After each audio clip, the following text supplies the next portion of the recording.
My name is Martha Meyer. I'm a children's librarian at the Evanston Public Library, and also I attend St. Luke's Episcopal Church, where I am on the Green Team.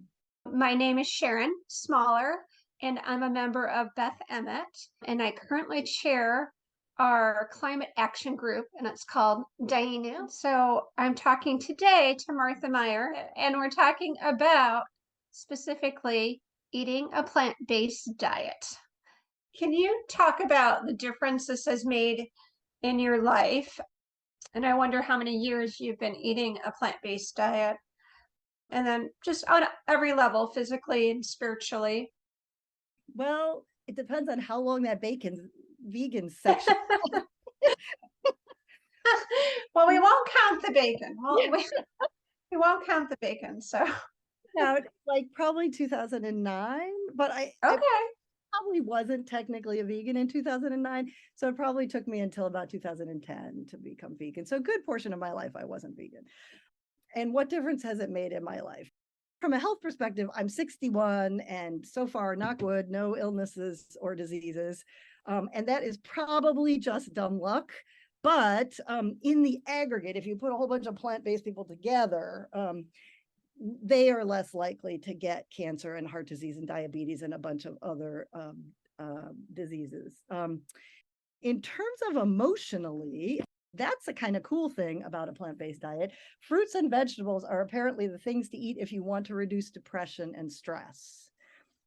I wouldn't have expected that. That's not what I want to eat when I'm depressed and stressed. But if you eat fruits and vegetables, it will help reduce your depression and stress. I also supplement with omega-3 fatty acids, which is like the happy nutrient. Mhm. And if you want the research on the depression and plant-based eating, all the scientific research, you would go to How Not to Die by Michael Greger. He's really good. He'll give you the research on all the other stuff too. And then to answer your question about spiritually, I would say maybe I feel I have more energy to give back. Maybe I know I can listen better to God's call to do better. It goes back to the thing I was talking about before. So like, you believe what you do. So if you make a change, you can start being open. So I would never, I don't know that I would have been interested in changing my diet for climate change. But since I changed my diet for health, then I was really more open to seeing, oh, this is good for the planet too. And then you feel okay, you can read it, you're more open to it. So I feel like eating this way makes me feel more open to making other harder changes that we're called on to make based on the climate change that's sort of bearing down on us. Hmm. That's really encouraging on so many levels. So you have the spirituality, you have the emotional gains, and then you have your physical health. Yeah, it's good for Pretty compelling. it's good for everything. Okay, so thinking about somebody trying to make this change in their lives, what are your top tips that you would offer to someone? Okay, I have a bunch. So like strap yourself in here. I got a bunch of um first, you got to trust that your taste buds will change and develop over time based on what you are now eating. So you got to give yourself a lot of time to start loving it. It doesn't happen right away. It feels like a deprivation to begin with. But I absolutely promise you that after a while, you will start craving it and you will not believe that you didn't want it before because it becomes so compelling. So anyway, so there's a long period where it's like, wait, this doesn't taste good. And you also have to experiment endlessly with what satisfies you in terms of recipes. It's really hard to overhaul your eating that way, but you can trust that your taste buds are going to change. So what you first taste when you first start eating plant-based, it's not going to be like that forever. The biggest thing I'd say is like, don't make it all or nothing. Find just one recipe that is plant-based that you and your family like. Like, for example, cauliflower wings. You've heard of chicken wings. Well, there's such a thing as cauliflower wings now. So you can make it but you can also buy it in downtown Evanston from this place called Elephant and Vine. I just adore it. I crave it. So, but you eat one meal and then you sort of congratulate yourself, and then look for one other recipe and start developing a repertoire over time. Give yourself some time. So then you do like a bunch of meatless Mondays, because there are other people doing meatless Mondays. So then you can be in solidarity with people doing meatless Mondays. And then maybe you can add another day of the week and see how it goes. And I would say don't spend a lot of time on guilt. If you eat a meat-based meal at one meal, then the very next meal you can eat plant-based, you know. That's the best thing about plant-based eating. You can also eat a lot more food. So that's what I like. I'm especially if you skip or you limit your oil intake. It's amazing how much you can eat. Also, it takes your intestinal system a while to adjust to plant-based eating with all that added fiber. So you go slow and you let your body adjust to it. So that's one piece of advice. And a lot of people ask me, well, what do you do about a restaurant? And the first thing I would do is say, oh, you might want to cook more because you can limit salt, fat, and sugar. But if that's not your thing, there are plenty of restaurants that are either vegan, like Elephant and Vine, or have one or two entrees that can be made vegan or at least vegetarian. Most restaurants would like to serve a group of people, and usually in a group of people, one of them is plant-based. So you kind of have to have one entree that they can order. So usually there's one, not true in every restaurant. So the most important thing to do is to read the menu before you set foot in the restaurant, because it's way embarrassing to get up after you've seen the menu and say, oh, I can't eat anything here. So I look at restaurant menus before I go in. And the other key is that the easiest restaurants to go to are ethnic restaurants. So like Mexican, Indian, Thai, Chinese, Japanese, all those wonderful ethnic restaurants, different ethnicities, because their cuisine was being developed, there was less meat. So they have a lot of natural things that they serve naturally that are not based on meat. The hardest places to go are steakhouses and American restaurants, because there's a lot less. You can usually find something, but it's less. Another big stumbling block people have is, a favorite meal that they've always loved. So like Thanksgiving turkey. A lot of people cannot imagine going without turkey at Thanksgiving. So just don't give up your Thanksgiving turkey. Just eat plant-based on non-holidays, and then you're mostly plant-based. You're having an effect as if you're 100% plant-based mostly. So another thing is like a favorite recipe that's made with meat.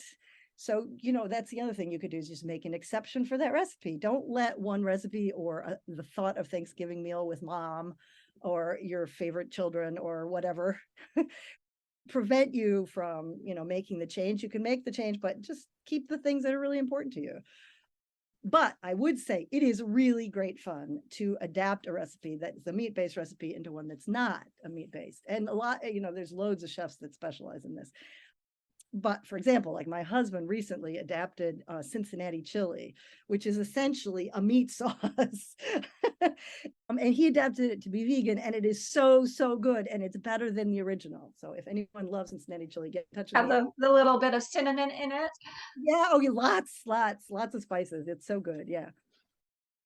So the other thing I would say is, and this is true for me, I don't know if it's going to be true for you, but this is my advice. Don't eat the highly processed food or vegan junk food. You will still be helping the planet. So that's great, but you may not be helping yourself. Like fake meat, fake cheese, vegan baked goods have their place. It works great in a restaurant if you want to be eating the same thing. Like if you all go out to a restaurant and you want to be able to eat the same burger that everyone else is eating, then, have your Impossible Burger. But generally it looks a lot like the meat or the whatever food that you're used to, or cheese, but it doesn't taste like it. And so then you get sort of disappointed, and then you start craving the missing mouthfeel, the element that you're missing. So I find that it works better to do plant-based if it's really about finding a fabulous new way to eat that tastes better, it's easier to prepare, it's better for the planet, and it's thrilling most of the time. I mean, it's so cool. I just love eating. your enthusiasm, really, it knows no bounds. It's pretty, it sounds like when you sit down for a meal, it's like a really fantastic adventure. Oh, my sister is a famous chef, and so I'm kind of like a foodie, kind of. Oh, okay. I mean, I love food, and to me, this is more thrilling. I mean, as you get more adept at finding cool recipes and signing up for cool vegan meal plans and, all kinds of other fun stuff, it's like, wow, what can we get to eat tonight? Nice. Yeah. Yeah. I want to ask you, why should a person of faith, consider doing this? That's a really good question. All of creation is an icon of God, a reflection of God. The book of nature was given to all of us alongside the book of scripture to reveal God to us. So there's an organization that I'm learning from called Deep Green Faith, and they believe that the climate crisis is essentially a spiritual crisis. Because if we really understood the kinship that we have with fellow creatures, we could never destroy the earth on which we both depend. If you're Catholic, certainly the Pope has said something similar to this. And fixing spiritual crises is what churches and synagogues and mosques do. That's what religious institutions are about. So as religious institutions, we have a critical role to play in the climate crisis. We may not be the best at imitating the Sierra Club or the National Resources Defense Council, two great organizations, but we can lead the way in changing how folks view God's creation. Creation is not a resource. Creation is kin. A big change, and it's theologically, it goes back, into the Hebrew Bible. So let's say nature is not enough, not compelling enough to give up your steak. I have been in that boat in the past. What about vulnerable human beings? This year, because of the lifestyle that we here in the United States and in China have, our cars, our food choices, our energy and heating decisions, 1/3 of Pakistan was underwater for a good portion of this year. They are suffering because of our way of life. They contribute almost nothing compared to us to climate change. So one way of thinking about how can we be really responsible is we could each take in a homeless Pakistani family, but it would be even better if we prevented the next Pakistan. So Bangladesh is one of the countries that's about to, have lots and lots of flooding from oceans rising because of the warming planet. But also southern Louisiana is losing land like mad, and also Florida, and also the Pacific Island nations. They are all about to lose all of their land. And they're trying to decide how they can retain their culture when the land is gone. So we live in a miraculous time when every choice that we make can save lives. It's like we're each the hero of our Harry Potter novel or whatever fantasy novel that we read when we're young people. It's like we're the hero that can save the earth. In the US, we have the most climate power because we contribute the most or the second most to climate change.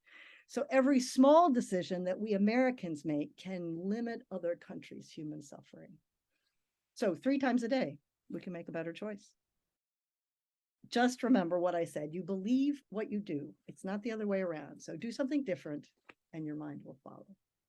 Well, Martha, that was just so interesting and so inspirational.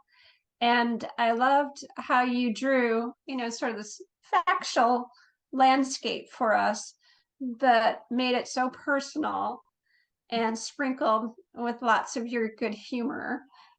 Thanks so much for the opportunity to talk to you about this. It was really fun.